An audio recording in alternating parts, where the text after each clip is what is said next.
always have these on Sundays, a chance for some former players come speak to our team, whether it be Butler, Benote, Joel Penton, Roy Hall last night, yesterday, and he had an interesting thought I'd just like to share because I think it's pretty profound that so often, whether it be a football team, whether it be an individual, young player, even coaches or all of us, that so often people worry and spend so much time on what people think of you, call that your image. And then the second thing is the reputation that you have, and that's, whether it's correct or incorrect. You can't really control it all the time. However, what we're going to spend all our time on is what our identity is. So you've got image, reputation, identity. And because of social media, because of media, because of just the way the world works right now, I was talking to a couple of players just in my office a minute ago that these elite athletes, a lot of times, will hire PR firms. Why do they do that? Because they want to send out a certain image, whether it be true or false. That's because everybody's so concerned about image. What's our image as a football team? That's going to be our chat tomorrow as a team. The reputation is, like I said, can't really control that all the time. That's just someone that you can push enter or send on a phone or write whatever they want to write. And that's your reputation, which is important to a degree, but what really counts is what's our identity, what's your identity as a player, and that's the truth. And the truth is this, in our world, when we push play, what are you? Play means, everybody visualize that screen. When I push play, what is Curtis Samuel? I know there's a certain reputation he has now after that game, but really what was it? I'm just using that for example, Curtis did great. But I just think that's really intriguing right now, and that's occupying a lot of my thought. Certainly our teams, because the way it was presented was so well done by Roy. So that's first. Second, I'll do champions on defense.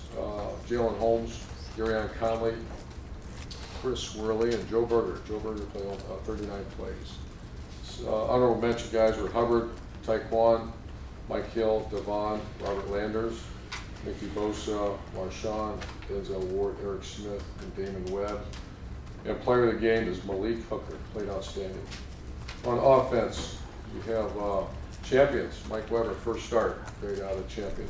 And we do a separate, just because of the, I thought Carlos did a very good job blocking, but what we experienced the last 2 years, and really 2.5 years, is the best maybe that certainly I've ever seen, and that was the performance of our tailback without the ball, blocking, selfless play. So he had a 91% blocking grade, which is very high for him, for any back. Wide receivers, Terry McLaurin, he's going to play more. Terry McLaurin played 30 plays, but he graded very high. He's doing very well for us. And KJ Hill, offensive line, Pat Elfline graded out of champion. We had co-players of the game, JT Barrett, who played outstanding other than the first miscue, but he's really playing quarterback. A lot of things he did was, you can tell sometimes, other times you can't, but he's audible and making the right calls and playing quarterback. And then Curtis Samuel had an exceptional day. 13 carries, 84 yards. You guys know his stats, 177 reception yards. So that's that on the special teams front. Our kicker was our player of the game. Kicker. Maybe you spell that K-I-C-K-E-R. Just for his family, not for him. I love this guy. Still give him a hard time. His last name is Durbin, and that's just for his family. So our kicker, graded out of champion. He's a really good guy, man. I love that kid. His effort was outstanding. He made a tackle on kickoff, hustled all over the place, very talented. The best hang time we've had on kickoffs, and did a very good job. Also, Norwood, special mention, and EGW had an opening kickoff tackle within the 15-yard line. I think it was 11-yard line. So that's it. Thought our guys played pretty good. We had a code green around here as far as getting guys game ready to knock the rust off the old guys, and then also to get them to breathe normally instead of what do you call that? Hyperventilating. Yeah, hyperventilating, as most young people do before you play in that great stadium. So I'll answer your questions for you.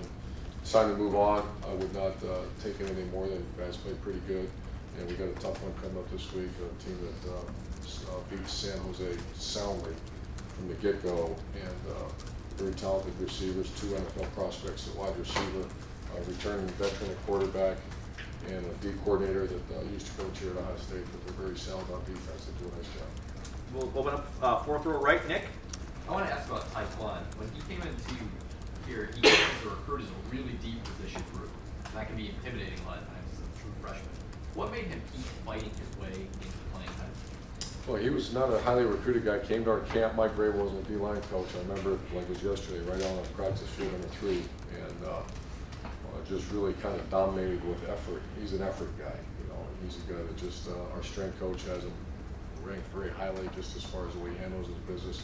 He's a made player. You know, sometimes you get these guys that were already elite, but he's pushed himself past the edge to become an elite player because of his work ethic. Did you have a tough time getting him to come that far away from home because he's so close to his family? No. He was, I remember he said you're offered, I think he put his hand up right away. So I'm in. Front row middle, Dave.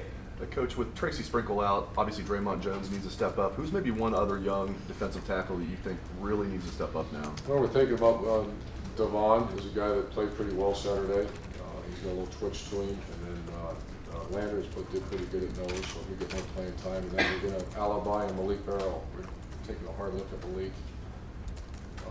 Josh Alabi played a little bit, but he's more on the nose, and so we're going to take a look at Malik Barrow. Very quick twitch, good hand placement.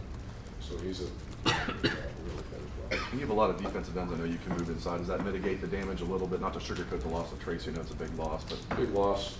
But yeah, I think that certainly in third downs we saw us put already Jalen Holmes in there. You know, that's the 3 technique. Obviously, Nick Bosa is a very good pass rusher from in there too. So, but first down and normal, you want to have a good size 3 technique. And right now we're looking at some not defensive end guys, though, or inside guys. Bill, front row.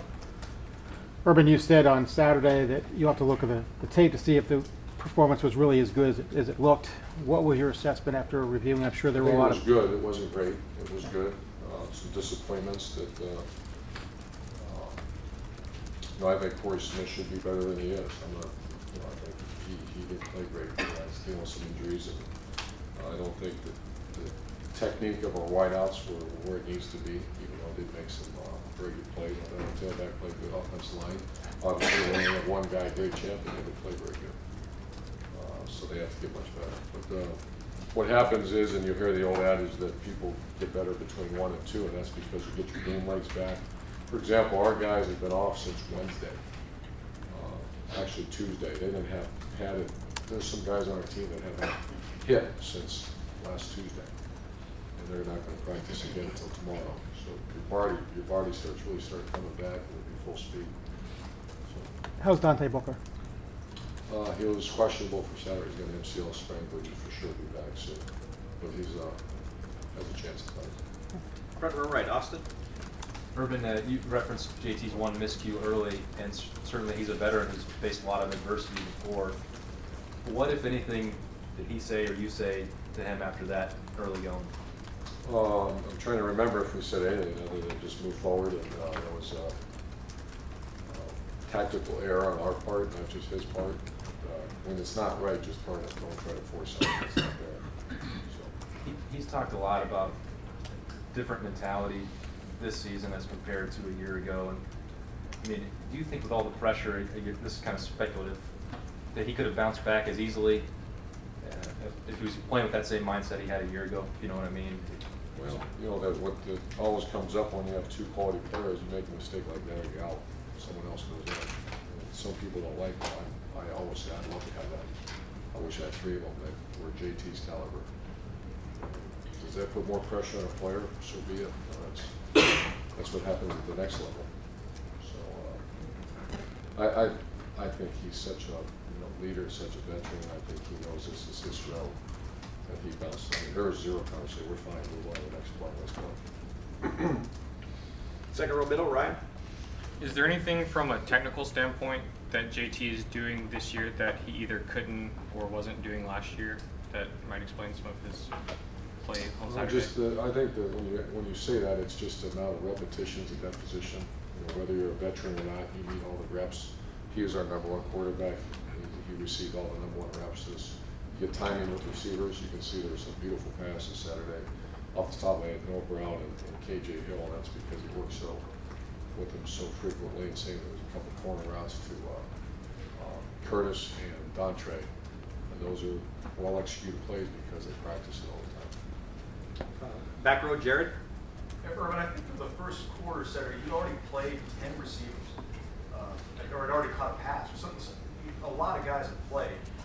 Do you see that pattern continuing, or do you think you want to pare it down at some point? No, because we want to wear people. We noticed we went, I think we had 50-some plays too in the first half. And so our objective, obviously, need to get first downs to do that. But we want to play fast, play a lot of people, and certainly receiver position. And you need to count Dontre and Curtis as kind of the hybrid. They're also our second and third tailbacks. And so, yeah, we're playing 10, but there's two hybrids in there as well. Third row, right, Brad. Kind of lost in all this is how solidly the defensive backs played on Saturday. What biggest step forward did they take Saturday and kind of give an eval of where they are as we are right now? I think they did okay. I think this will be more of a test Saturday. Bowling Green a year ago with the personnel they had, real experienced quarterback, real two NFL receivers. I think one transferred and one is, I'm not sure maybe a team, but they had. I think the Bowling Green's personnel is going to be fine. It's just not as experienced as the year before. This one rolling in here is very experienced and more talented at this point. So once again, if you go back to Bowling Green, they played them a year ago and they beat Purdue, they beat Maryland. They had that quarterback that played a lot of football for them. That would have been a challenge. I think as BG, I'm not here to talk about BG, but I think they're going to be a very good team as they continue to grow up and get better. Second row, left, Bill. Urban, I know you've been running your offense for a long time, and it seems like there's a lot of different offensive philosophies that fall under the umbrella of spread. But with Tulsa's head coach from the Bryles tree, the coordinators they had last year just since moved on to the Bryles tree, how is what you do out of the spread any different or maybe similar to what Tulsa wants to do out of the spread? I think when you hear spread, it's about numbers, so I think that part's similar. I think the objective and what they want to install and what's your identity is image versus reputation identity. But the identity is, we're going to line up and hammer the football and run the ball, and we expect to lead the conference will be close to the lead in rushing offense. And I can't speak to what Baylor does, but they're, when you look at Baylor and then Tulsa, they're very balanced, more balanced than people think. And so I think it's somewhat similar, but there are different fundamental differences to it. Front row, left, Doug. Urban, with the true freshmen, I think you played 10 true freshmen, I think, on Saturday. We've talked a lot over the past couple of years about redshirting and that you guys don't want to do that. Is it really almost at the point, maybe with the exception of offensive linemen, to maybe take that year development, where a place like Ohio State, you just should not redshirt because either A, they're going to be too good, they're not going to stay 4 years anyway. And if you redshirt them, you sort of lose a year. Or B, if they're not that, then maybe you don't even necessarily need them around for a fifth year. Like That's exactly the hard move. That's exactly the thought process. And I first learned that when Pete Carroll was at USC. I read an article that they don't recruit a guy to redshirt him. There's too many good players out there that want to come to this top 5 type school. We consider obviously Ohio State top 5. We're recruiting a player to play immediately. And now you have some great storylines in there. Why did you take Aaron Lee then? Why did you take maybe Josh Perry or Tyvis Powell? Why did you take Malik Anderson? Those are the guys that maybe we just see this incredible end of a career. So usually you only take a handful, not even a handful, 3 or 4 guys like that are, you call them projects, but if it develops now, watch out, you have a monster. But we're not in the game. Years ago, you would do that. You'd say, let's take this kid, what do you think he's going to be like in 2 to 3 years? We're very rarely into that conversation now. But you only played 4 true freshmen, I think, last year. You push it to the point this year. Pushing it very hard. Even if there's a kid that's maybe, put him in. Even if there's a couple plays here, a couple plays there, we're going to play. That happened Saturday. Keandre Jones, Malik, Coop. Some guys went in that game. Once again, are they going to be here 5 years from now? Probably not. And if they are, they probably got bypassed. And but maybe last year, maybe there would have been a year where you would have held off on Keandre. Yeah, well, just last year had so many guys. Yeah. Okay. And then the other thing, the developed here that you have really pushed, it feels like with a lot of the NFL guys that have gone on, you have that slogan, I think guys wear it now, right, developed here. That idea of, do you want to make sure that people don't think you just recruit good players and they just go boom, they're recruited, they're gone? Like, do you want to It's all emphasize that Pantone point? and I think That I've you seen did that. something Like here? Hashtag developed. Yeah, he's got all those hashtags. But is that I mean, for real, do you think some people would think a place like Ohio State, you just recruit the best and they're good automatically, you send them on? It's easy, right? Or do you want to emphasize the development? Oh, Mark works on our image a lot. I don't care about Reputation. our image. Identity. Reputation is important to recruit, but I care about the truth. And when they come visit and get to talk to our players and families, they know the truth, the identity. Far left, Clark. Write that down. You good? I asked an answer. Okay, far left, Dave. Urban coaches love teachable moments. When you win by 67, were there teachable moments, either positive or negative, that you'll work on this week? Oh, sure, yeah, one lineman graded out of the winter. Our starting receivers did not grade out of the winter, I believe. There's some great teachable moments in there. You have a kickoff unit that's expected to be the best. We had one good one and 2 or 3 bad ones, so there's incredible moments.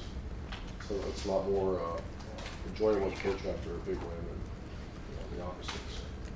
But of course, yeah, big teachable moments. Far back, Bob. Coach, going back to Dave's question, is there a chance Tracy could play in the bowl game at the end of the season? I don't believe so. I'll know more today. His patella tendon had surgery yesterday. I got the text today. They came back. I've not seen him. He's going to be here in a little bit. I'm going to go talk to him, find out more. As far as the rest of the team is concerned, injury-wise, how are you going into this Saturday? Bud came out of the game, but he's questionable, and there's a chance he'll play. I think we're okay everywhere else, right? And final questions, front row here, Tim.